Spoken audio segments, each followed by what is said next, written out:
There's no place left on earth like Tonga. It is quaint, old-fashioned, and unspoiled. There are no crowds of tourists, no traffic, and no skyscrapers. It is the last of the great ancient Polynesian kingdoms, but there is a modern twist. The secret is out among professional surfers that Tonga just might be the sport's next Shangri-La. I'm Sandra Wells. This week on Adventure Quest, some of the best surfers and bodyboarders in the world will show us what happens when modern man meets ancient wave. If you're looking to spend some serious quality time in a small, simple country, Tonga is the place. It is not a fast-paced resort. It is short on gilded luxuries. What you get instead is the simplicity of life as it used to be many years ago, before truly modern times set in. The Tongans don't dress the part of the native to impress the tourist. They are as they are, all the time. Tonga is a tiny archipelago in the South Pacific. It consists of 3 groups of islands: Tongatapu, Vava'u, and Ha'apai. They are spread over hundreds of miles of crystalline Pacific Ocean and teeming coral reefs. Tonga has been settled since at least 500 BC and has always been ruled by a king.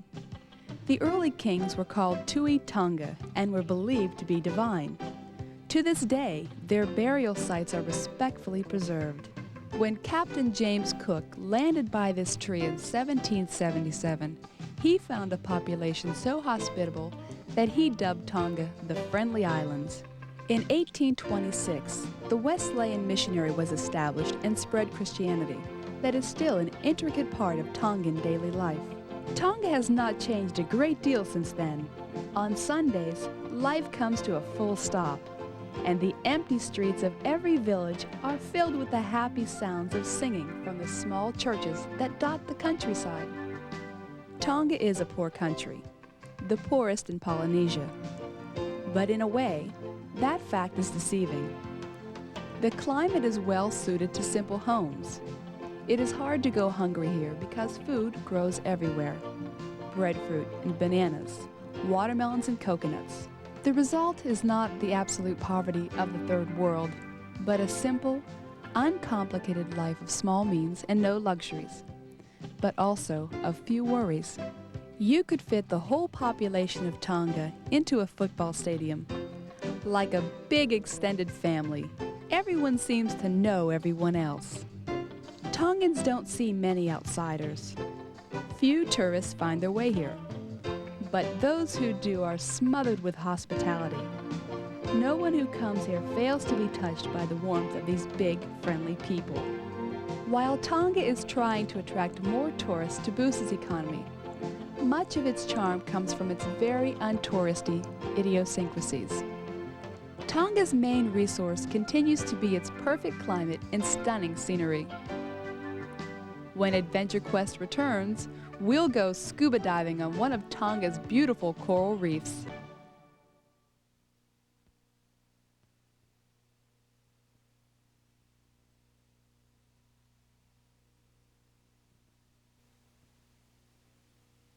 Much of Tonga's natural beauty is hidden, and the only way to see it is to dive down to it. Some of the world's greatest untouched coral reefs filled with marine life sit just beneath the waves. Lisa King is a scuba diver from Oahu, Hawaii. I think that Tonga is most beautiful from the air and from the water, because from the boat, for example, it's framed by a turquoise sea, and then you see these really dark green hills, and there aren't high rises, there aren't really buildings that you can pick out, and so it has an air of mystery. It's exciting. When you're getting ready to go diving, you check your tanks, make sure that the air is turned on, make sure that your regulator's working, make sure that you've got all your fins and your BCs, and you have to really know your limits and know the limits of your equipment and know the laws of physics so that you can enjoy the experience and not have it marred by an accident.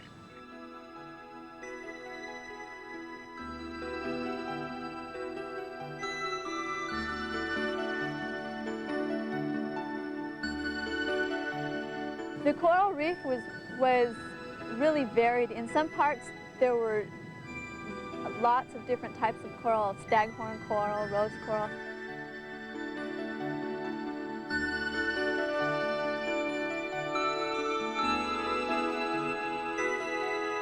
The reef fish in Tonga are brightly colored and smaller than what you think of from deep ocean fish. Any reef fish is usually from about 2 inches to about 12 inches.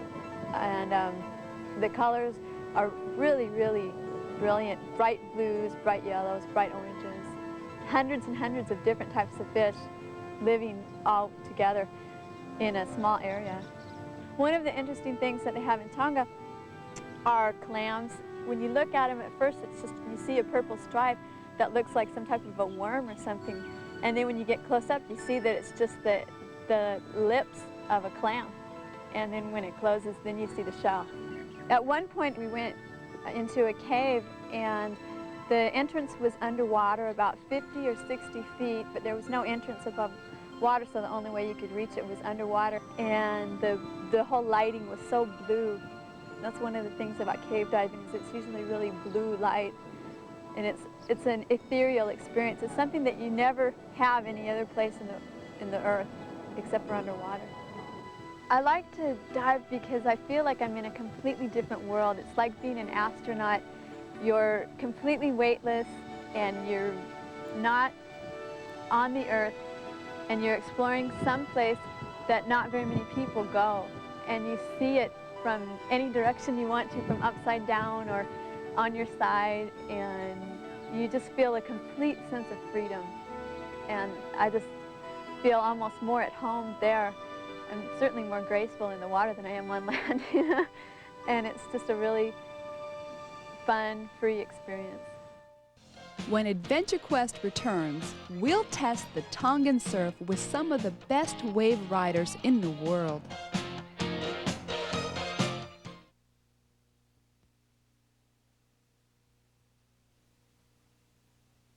The main island of Tonga Tapu is surrounded on all sides by a coral reef. This is not only a natural wonder in and of itself, it can create some of the best surfing conditions in the world. When large swells in the Pacific begin hitting Tonga's layers of reefs, sets of waves are kicked up. By the time they hit the shore, they can pack a wallop. Sean Barron is a professional surfer from Santa Cruz, California. Ben Severson of Hawaii is the second-ranked bodyboarder in the world. When you get to the beach, you have to look at the wave conditions and notice which places have the best waves. The reef setups in Tonga are classic South Pacific reef setups with passes, so the coral is sharp and the waves are very hollow. I just kind of look, you know, to see what's the consistent peak, or, you know, how far the wave is actually going, you know, if it's closing out or if it's, you know, peeling down the line.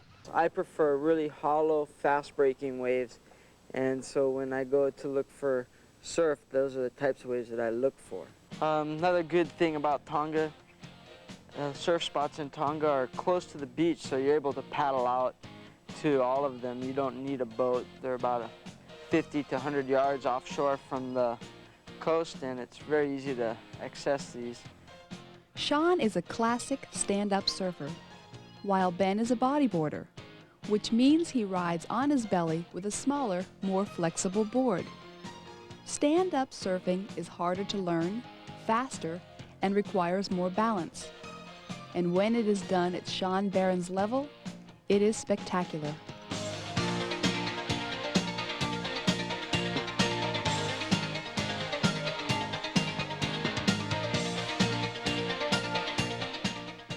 There are a couple steps to catching a wave.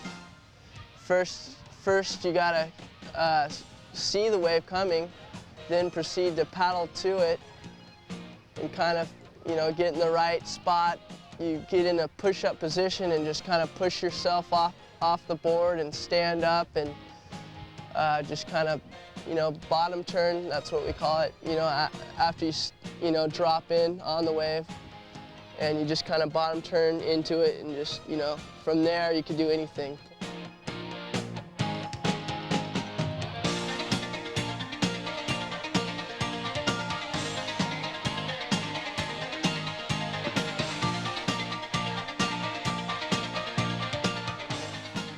The way I decide on taking a wave is just, it's actually almost spontaneous, because, you know, if it's a good one or if it's a bad one, it doesn't matter. You just try to make the most out of which you take. Surfing is an incredible experience, but it takes time and patience to be able to get up on the board. Bodyboarding is different. It's like sledding on the water. It's easy to learn and doesn't require enormous waves. And the versatility of a bodyboard in the hands of Ben Severson is like watching a virtuoso.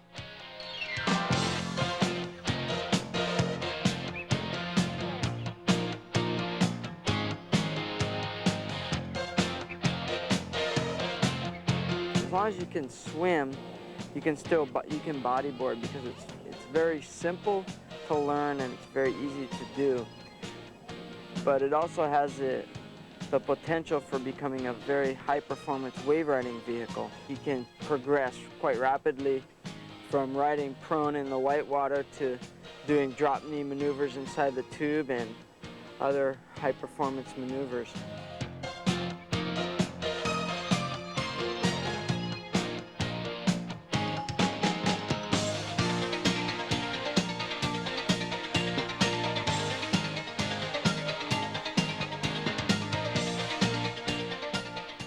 Tonga's combination of clean breaks and shallow reefs lends a touch of excitement and danger to these surfers. When you surf places like Tonga, the bottom is so sharp and shallow that anytime that you hit it, even if you just graze the reef with your skin, it's going to make a cut. So when you wipe out on a large wave, there's a fear factor because you don't know exactly where you're going. You drop in, and it's like you could see the reef in front of you. The water's so clear, and it's like it's almost scary, because, I mean, you can just hit so easy. When you do hit into coral, it's like you don't even have to put that much pressure. It's just so sharp. It's like glass, you know. And you know, just by touching it barely, you could get a cut. Or fire coral, it gives you this gnarly rash, and it stings and burns. The wave has complete control of you, and it has the ability to hit you and knock you on the reef and cut you up.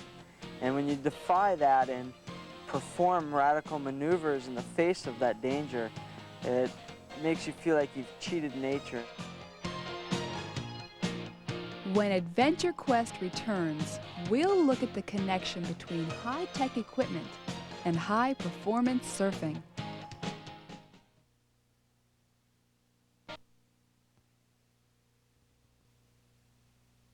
To innovators like Ben Severson, equipment is very important. Ben helped design these boards made by a company called BZ, and he is constantly tinkering with the design and features. Like any sport, equipment is the key to successful riding.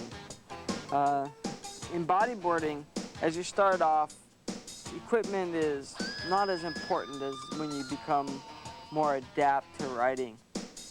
As you become more in tune with the ocean and your body and the style of riding that you like, the board becomes an intricate part of bodyboarding. For myself, I love to shape my own boards and play with different designs, and I really enjoy that aspect because it allows me to progress and to surf better in different conditions. The most important thing is to be comfortable with the equipment that you have, because like in any sport, if you have the wrong equipment, you won't be comfortable and you won't be able to perform as well. The difference is that surfing uses a hard board which doesn't flex, and you stand up on it, and it has skegs and a hard outer shell around it. Bodyboarding differs, the board differs greatly from that.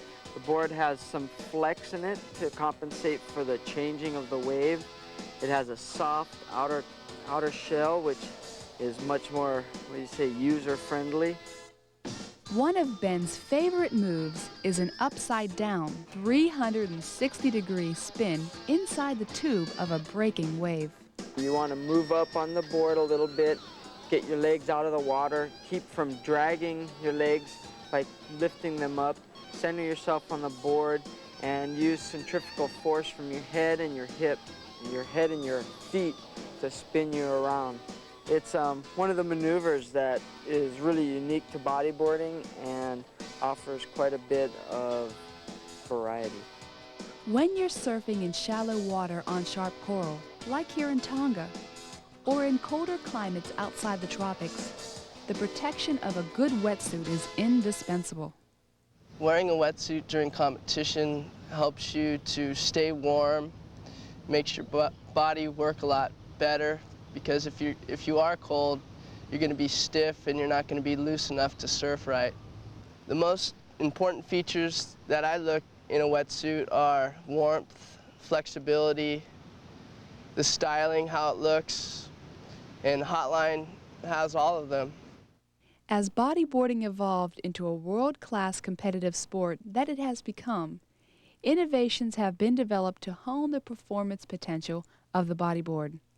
Sometimes, the simplest ideas can yield the most dramatic results.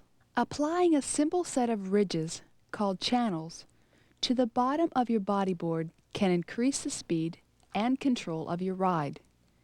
Jay Reel is a bodyboarder from Hawaii who uses a channeling system called Posse Track.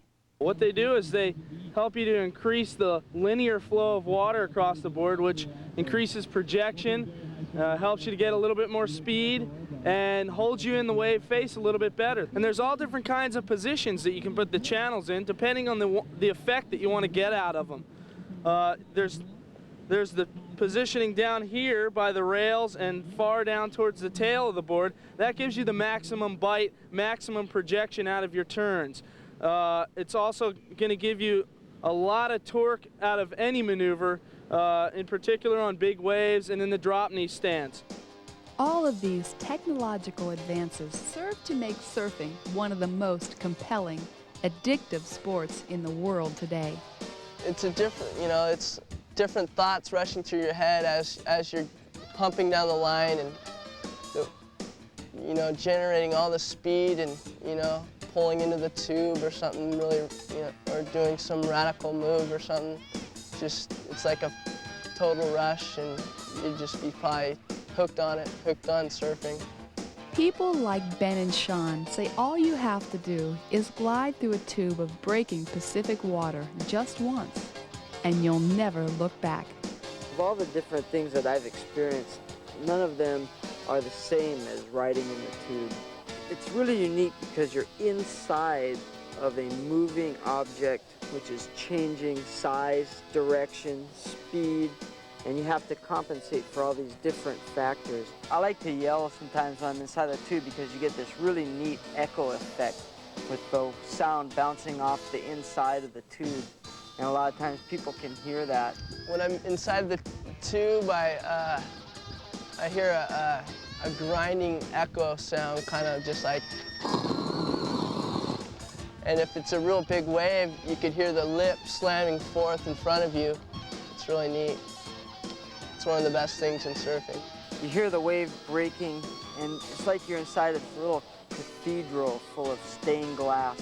Really kind of almost religious feeling. Adds to that religious feeling of riding in the tube. You go surfing on a perfect day, and it's like communing with God. It's something that's really hard to describe.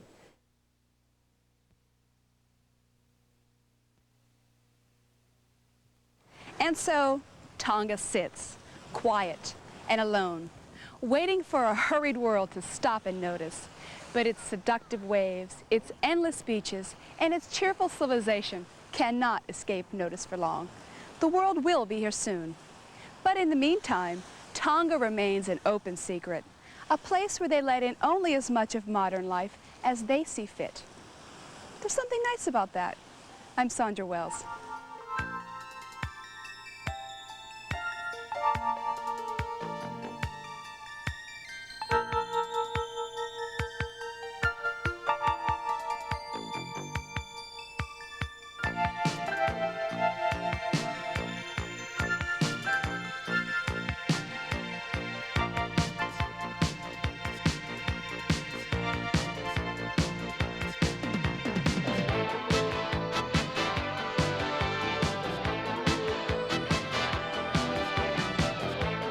Rental car provided by Budget Rent-A-Car. Air transportation provided by Hawaiian Airlines.